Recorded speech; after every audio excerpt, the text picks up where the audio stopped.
it's Wolf Daddy, and I'm in the kitchen once again. I just got a call from my good friend Chef David over at Front Porch Pets in Wild Rose, Wisconsin, and he understands greatly how I am so impoverished. So he said, hey, Wolf Daddy, I'm going to fly you out. Let's get together and create some dog treat recipes. So if you're unfamiliar with Front Porch Pets, they're one of the best, absolutely the best dog treat companies in this country. Hands down, for sure. Check them out at frontporchpets.com. Now, so I'm getting ready to go. I got the clothes in the washer. It's probably the sound you hear behind me. And again, once again, forgive me for the big mess behind me. I just haven't had the resources to finish remodeling my kitchen, but I'm still cooking for me and the dogs. Since I'm leaving for almost 2 weeks, I need to make some gravy for my dogs. I don't like my dogs ever eating dry kibble, and kibble is the simplest thing that my friend and neighbor can feed my dog while I'm gone, because I certainly don't expect her to cook for my dogs. So today I'm preparing a fantastic gravy that I will put in a bunch of containers for her to put over my dog's kibble. I call it a Kibble Enhancer.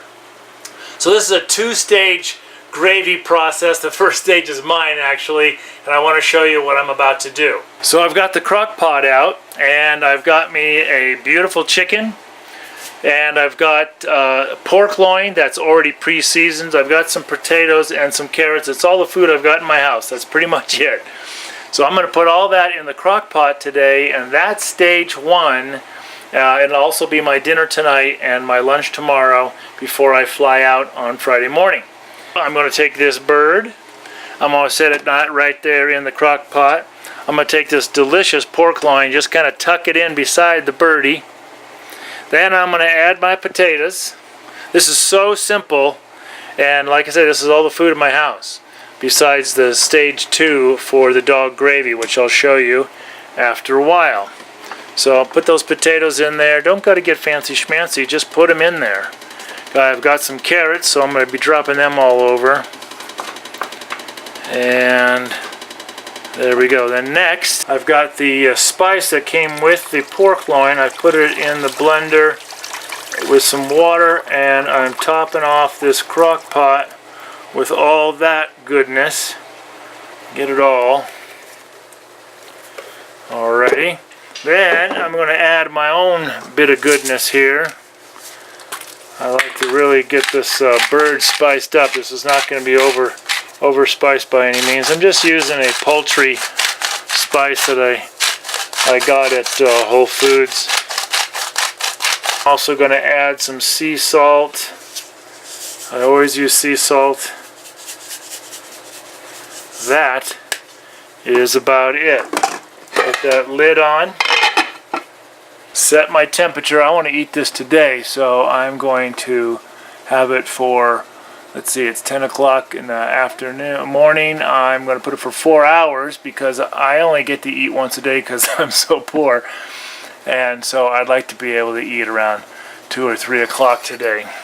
So there's step 1. Now step 2, after this bird and this pork loin is cooked, I'll show you the next step I'm going to do. Well, of course, after I eat this bird and that pork loin, I'll be taking the leftovers plus some other goodies to make my dog's gravy. So stay tuned, and I'll be right back. Okay then, it's been about 5 hours, and now I'm heading to stage 2. Right now I'm just going to let these goodies in the crock pot cool off, and then I'm going to take my portion out of the crock pot. I'm going to leave all of the juices, and then we'll use that with stage 2. So what is stage 2? Well, I've purchased 3 tubs of chicken livers, 2 of chicken gizzards. Now, organ meat's far more nutritious than muscle meat. And I've also got 6 ounces of butter and a large pot that's about filled halfway up with water. So what am I going to do? I'm going to add the butter. Drop that butter right in there. There we go. Add the butter. And add my chicken livers. Gloop. All 3 of them.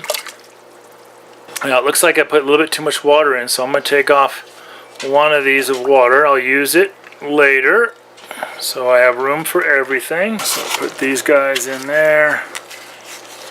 There we go, gently. Now I've got this pot on a very low flame. I want these to cook real slow. Ooh-wee, just enough. Almost too much liquid. Now I'll add that other liquid later on because I'm making a gravy. And of course I have dogs standing by just waiting for Dad to do something. This is going to cook for about an hour and a half on a low heat, and I'm going to stir it once in a while, and then you'll see what's next. Just get that butter, mix this up, get everything broken up. I have taken out all the goodies out of the crock pot that I want to eat. The pork and much of the chicken. Of course, I've left the chicken carcass in the crock pot. So now the next step is I'm going to take the chicken carcass and put it in the blender and add some liquid to it. So I'll just get all this good stuff, put it in the blender.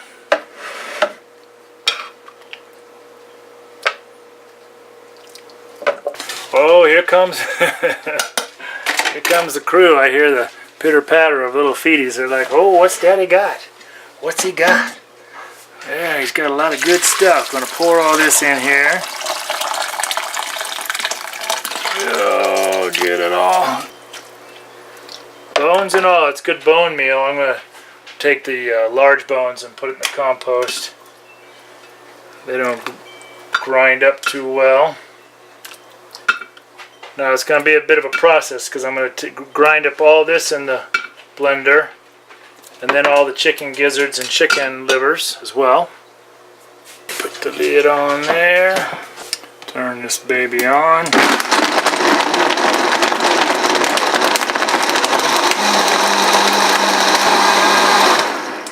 Alright, now I'm just going to pour it back into the crock pot just for space while I blend up the chicken livers and chicken gizzards.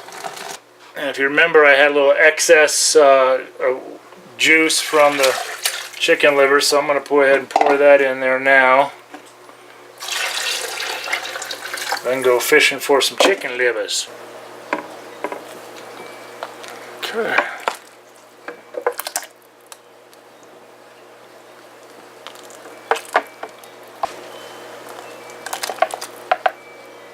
So I'm sure you don't want to watch me grind all of this in the blender, but basically I'm just going to blend everything together, put it in one big pot, stir it up, and then divvy it up into smaller containers. Note that all those chicken livers literally turn into liquid, so there's no real big chunky parts, but you know, chunky parts are okay.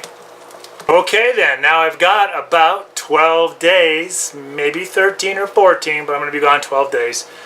About 12 days worth of gravy. So now I'm just going to let these containers cool down a little bit, and I'm going to stack them in the fridge. Put a couple in the freezer for the next week, and my friend should have no problem heating them up in the microwave, basting over that kibble, and feeding my 8 dogs delicious, nutritious, kibble enhancing gravy. Whew, so that's it for Wolf Daddy's Kibble Enhancer. And now, of course, if there's any of that pork loin or chicken left over before I leave tomorrow, I'll make that into some gravy for the guys, and they can have that tomorrow night. So, thank you for watching. Appreciate you being here. So go and make your dog something super special that you can pour over that kibble just to make it taste a little bit better, have it go down a little smoother, and your dogs will love you and enjoy it so much more. Here we go, hungry puppies.